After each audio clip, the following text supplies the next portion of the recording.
Lampu LED yang dihubungkan pada Arduino akan menyala jika arus yang mengalir tidak melebihi batas maksimum LED sebesar 20 mA. Tetapi jika melewati batasnya maka lampu LED akan mengalami kerusakan atau ledakan. Nah, di sini kita akan membuat lampu LED berkedip dengan cara kita akan mengodingkan dengan bahasa C. Tetapi karena tidak ada, kita edit pada bloknya saja. Dengan perintah set boot nilai high dengan delay 1 detik dan set boot nilai low dengan delay 1 detik juga. Nanti lampu akan menyala setiap 1 detik dan akan mati selama 1 detik juga. Kalau mau lampunya seperti flash, kita hanya perlu menggantinya dengan delay menjadi 100 atau 0,1 detik. Sama seperti video pertama, tetapi bedanya ini menggunakan 3 LED dan 3 resistor. Kita juga akan membuat lampu berkedip secara bergantian dengan melakukan mengkodingan pola bentuk RGB off dan RGB bersamaan dengan delay 1000. Maka lampu akan hidup sesuai dengan pola yang kita buat. Nah, jika lampu ingin berkedip juga seperti flash, maka kita akan perlu mengganti delaynya saja menjadi 100 milisekon. Pada pengkodingan Arduino, kita tidak menggunakan kode blok melainkan menggunakan text editor dengan bahasa C. Adapun pada pengodingan ini, kita harus menggunakan input pull up agar bisa mengaktifkan pull up pada resistor. Jika kita menggunakan input saja pas pengkodingannya, maka pull up pada resistor tidak akan menyala. Nah, pada pengkodingan ini perlu menggunakan bahasa C++ di mana huruf besar dan kecil itu berbeda.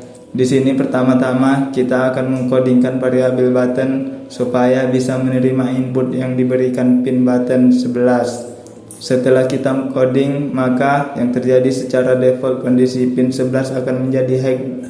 Nah, itu yang membuat LED tidak menyala.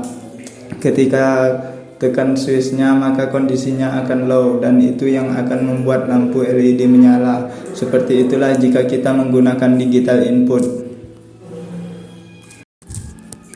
Sama seperti kesimpulan video yang ketiga, di mana jika Arduino pada pin 2 digeser ke kiri maka nilainya berupa low dan LED-nya tidak menyala dikarenakan nilainya adalah 0. Sementara jika Arduino pada pin 2 digeser ke kanan berupa high, maka LED-nya akan menyala dikarenakan nilainya adalah 1. Seperti inilah digital input jika menggunakan slide switch. Nah, selanjutnya kita ke video 5, masuk ke bagian unlock input, yang dimana kalau digital input dia hanya menghasilkan dua nilai saja, yaitu high atau 0 low, yaitu hidup atau mati. Sedangkan kalau analog input dia mampu untuk menghasilkan nilai dengan rentang nilai hasil daripada inputnya. Nah, di sini kita menggunakan resistor variabel yaitu potensioner. Di sini dia memiliki 3 kaki, yaitu kaki kiri atau terminal 1 yang dihubungkan ke ground, kaki kanan kita hubungkan ke power.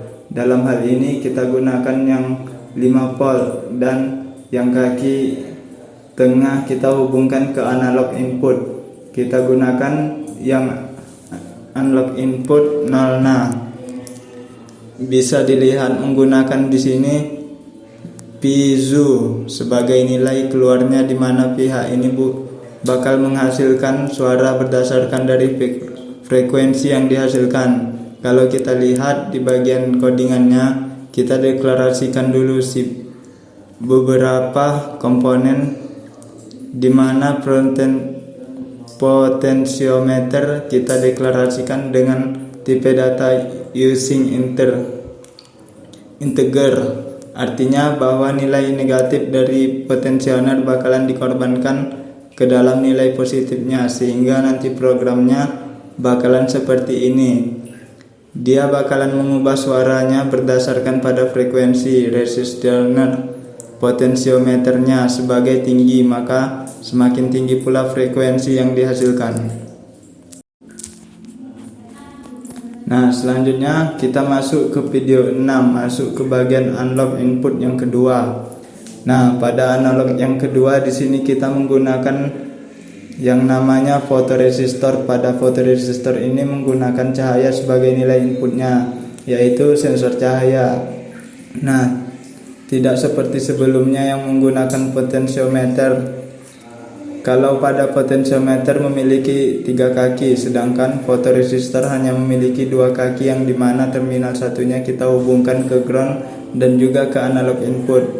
Sedangkan untuk terminal 2 kita hubungkan dengan power, yaitu kita gunakan yang 5 volt. Nah, foto juga membutuhkan resistor sehingga nanti nilainya nggak bakalan terlalu besar. Kemudian outputnya kita gunakan kembali si LED-nya dan LED warna merah.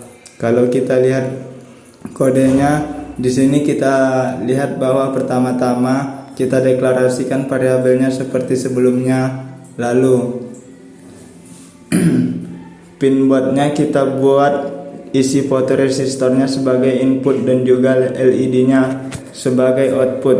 Seperti ini jadinya jika kita jalankan, maka saat ruangan ini, misalnya kita bayangkan ini adalah ruangan, jika dia memiliki cahaya yang minim atau rendah, maka si LED ini bakalan menyala. Namun jika di ruangan ini memiliki cahaya yang lumayan tinggi, maka LED bakalan mati jika dia bakal menyesuaikan daripada intensitas cahaya yang ada pada ruangan tersebut, sehingga si fotoresistor bakalan menerima cahaya dan memberikan nilai inputnya. Sekian video yang dapat saya sampaikan, lebih dan kurang saya minta maaf. Jangan lupa like, komen, dan subscribe. Assalamualaikum.